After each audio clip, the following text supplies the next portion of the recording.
Hello, everyone. My name is Tooways Asmal. Welcome to another episode of Tooways to Skin a Cat, a show where we talk career experiences, entrepreneurship, and investments. The main aim is to show that there's more ways to be successful other than just climbing the corporate ladder. We are live on LinkedIn and YouTube, and the show should be available on podcast by tomorrow. So don't forget to like, subscribe, and click on that notification bell to get automatically notified when the next episode comes out. If you are joining us live, drop a one in the comments so that we know we're not talking to ourselves. And if you're watching the recording, drop a two in the comments. My guest for this week is Elaine Krause, financial manager at Sasol. She holds an MBA as well as a CGMA and ACMA via CIMA, and we're going to jump into that as well. Elaine, thanks so much for joining me today. Thank you so much for the invite. Let's jump straight into questions. Tell us your story. Where do you come from? And even outside of work, who is Elaine Krause? So I'm originally from Durban. I've moved to Johannesburg, like, can I say centuries ago when I just finished school. And I started with Sasol. I started with their JV Tooways when I just finished school. And I started as a financial officer, the lowest position at the company at that time. So it was very junior. And I worked my way up to finance manager over the years. Um, like I said, I'm from Durban, but a little bit more about who I am. My parents were. I come from humble beginnings. My parents couldn't really afford to send us to university, so I started off as a bookkeeper, and I started saving up money, so that I could start studies. So I studied part time with UNISA. I studied a BCom degree and then moved to get a BCom degree. And then from there, I established that I didn't like auditing and technical accounting. So I decided to go pursue, get more, corporate experience before taking on the next qualification. I then decided to go the SEMA route because I loved learning about business and what to understand what the numbers mean and what drives business success. So I went on to do my SEMA, and then from there I became more passionate about business and pursued an MBA degree, did a postgrad, got my MBA, and yeah, that's where I am now. And outside of work? Outside of work, I have two kids. Mom, I'm married. Uh, um, yeah, I have two kids, one 16 and one 6. There's a big age gap. But yeah, I just finished my studies, so now I dedicate most of my time to making up for the time that I took away from them. No, amazing, amazing.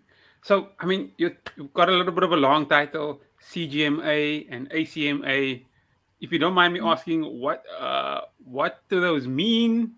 And can you talk to us a little bit more about the SEMA route because it doesn't seem to be all that well known. Yes, it's actually more popular in the UK, Europe, and other parts of the world. ACMA is Associate Chartered Management Accountant. CGMA is Chartered Global Management Accountant.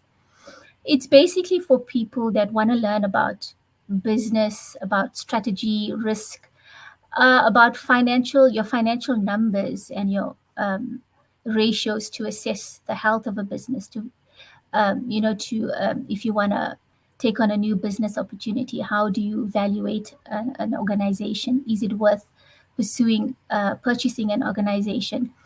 So it's all the interesting aspects of business itself. We move away from the technical accounting side of it. It's more business studies and the numbers that uh, actually tell the story about a business. Okay. And who would you recommend the SEMA route for? And where can people learn more about SEMA?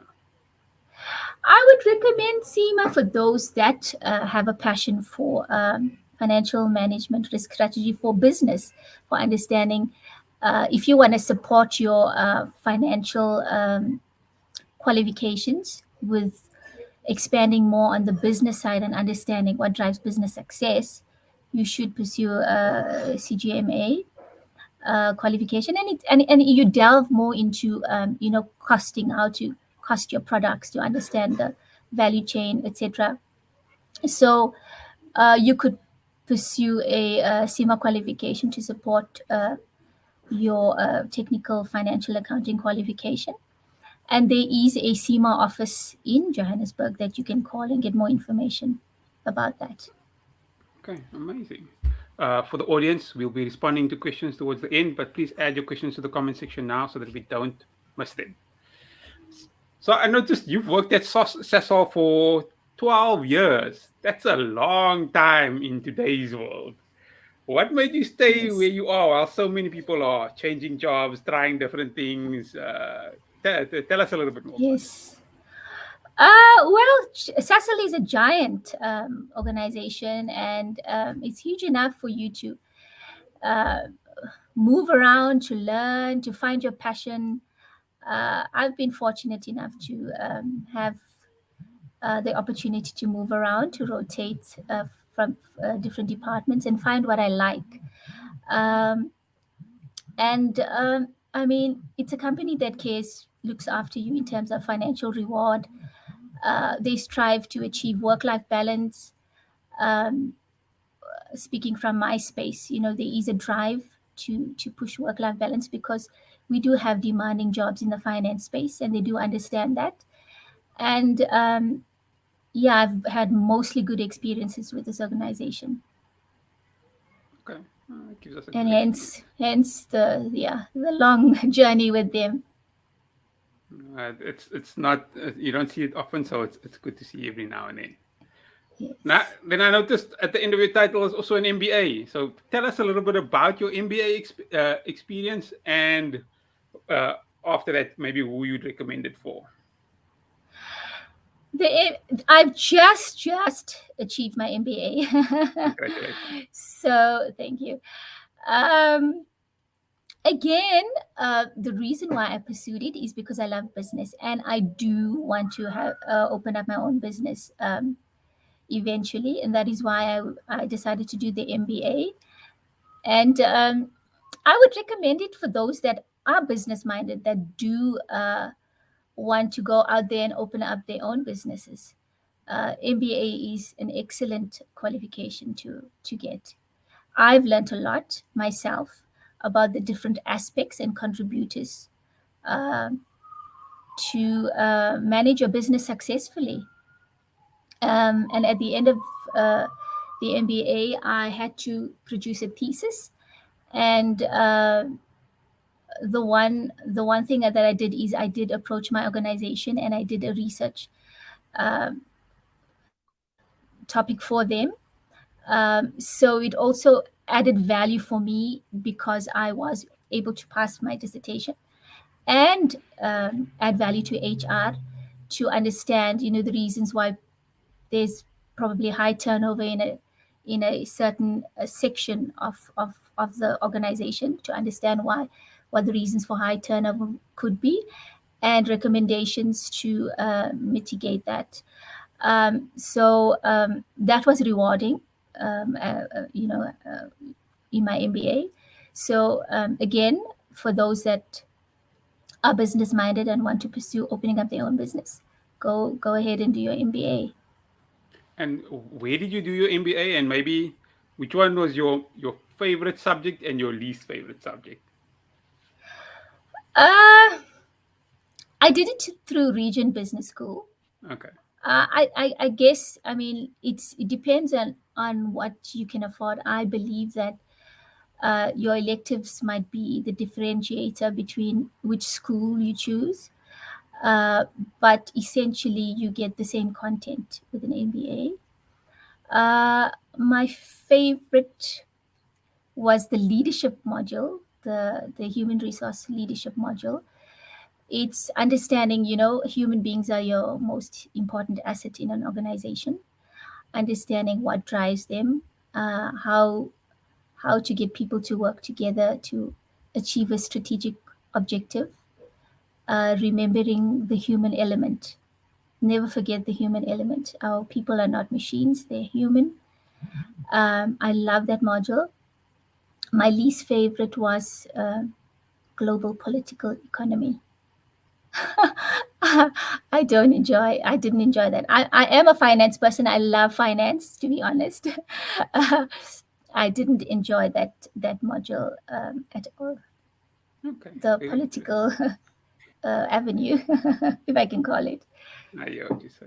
I hear what you say. Having a look through your profile, I noticed your main content, your profile on LinkedIn at least, your main content that you post is mainly jobs, and most not actually in relation to your company. So, what is the main aim behind it, and what is your intention behind it? Talk us through My that. my intention is to help other people, because when I look at the people out there that are posting ads, if I can call it, to say please help me to get a job, I hope that by posting those job ads that it can get to the right person and perhaps help that person to secure a job somewhere. So yeah, that's the aim of it, to help other people. This is a question I like to ask all my guests. What is one piece of advice you would give your younger self? To be more bold and capitalize on growth opportunities. For me, I think I stayed too long in a position. Um, I was so dedicated to that space of that job at that time that I didn't capitalize on growth opportunities. I, in a sense, doubted my abilities. So if I believed more in myself and took those growth opportunities, I think I would have been in a much different corporate position right now. But in saying that, perhaps if I was more bolder and more confident, I may have still been where I am now, as this may be the space that I'm meant to be in. So my focus is to always do my best in any position that I hold, to learn as much as possible, even if it's not ideal. Um, but that's the things that drive me to be positive and motivated. Has driven me to be positive and motivated throughout my career. Be more bold. I like that. Simple. Let's go through Yes. and see if there's any questions. Yes, there's got a question from Kifilwe who says, how much of dashboards or data analytics and insights do you use in connection with your CGMA? In connection with my CGMA, Maybe I'm assuming in your day-to-day job or using your dash CGMA. Yeah. dashboarding is a key element or requirement in my role. I'm in an analysis and reporting space. And CGMA qualification, remember, we do cover the ratio analysis there. Um, and in our dashboards, in our space, we do report on certain ratios that give us a kind of idea on the health of the business, like the gross margin percentage, operating profit percentage. If I can just give you two simple ratios, which we do present on our dashboards. And I mean, we do talk about our profits, our EBITDA, etc. But yes, dashboards is a key requirement in my space. And data analytics, what was it? Data analytics and Yes. insights. Yes. So with the data analytics and insights in my space, it's basically analyzing. I'm responsible for consolidations. So we consolidate the numbers, we analyze the data, and we interpret it for our organization to make decisions Okay. for our Okay. executives and our excos. Yes. That's a good example. We got a question from Nonjabulo who says, how was your experience of completing your practical experience requirement? Who guided you? So I don't know what the practical experience requirement is. You might need to tell me what that is. So when you're done with your CIMA, then they ask you to compile a pack that you need to submit before you get your badge. Okay. That was a little bit of a painful exercise because if I understand what the audience is asking, uh, if I understand it correctly, yes, it's basically talking about your work experience. You compile that, you get it approved by your different managers, and you send that off to CIMA. It was a really painful exercise for me, and I was fortunate that I had a fellow colleague that had done it before. So I compiled my pack, and he just read through it and advised where I could, what I could change, or what I could do better. So I did have some help. Amazing. And then we've got a question from Brumilda who says, what is the main difference between ACMA and CGMA? That's a good question. I may not have the answer to that, but a Chartered Global Management Accountant is basically um, affirming that you are a global management accountant. Your qualification can be used throughout the world. Associate Chartered Management Accountant, that is a bit blurred for me as well, because from what I know is you can be an associate, which we all are when we qualify with CIMA, and then you can be an FCMA, which is a fellow, and I think that's a more senior position with CIMA. But you can clarify this with the CIMA body itself. Any last few words from you, or anything we didn't discuss that you'd like the audience to know? This platform is more for the young and upcoming professionals. So I would just like to say that my journey to where I am now, my studies, my progression, is through very hard work. It's been long. It's been sometimes rough. But I want to say, continue pursuing your dreams, continue pursuing your goals. Even if you had to start from scratch, but do the best that you can do in every role. Show your managers, your superiors, your worth in every position, irrespective of what it is. And as you go up the corporate ladder, it will be a worthwhile, fulfilled journey. So I just want to encourage everyone to keep dreaming, keep working hard. That's the core message, and stay true to yourself. Never compromise on your belief systems, no matter how hard it gets. If you want a fulfilling career. Some wise words to end, and a great way to end. The show has been live on YouTube and should be available on podcast by tomorrow. If you're watching on YouTube or listening on the podcast and you feel that it's added value, don't forget to like, subscribe, and click on that notification bell to get automatically notified when the next episode comes out. Elaine, thank you so much for your time. It's a pleasure. Thanks everyone for joining us for another episode of Tooways to Skin a Cat. Goodbye.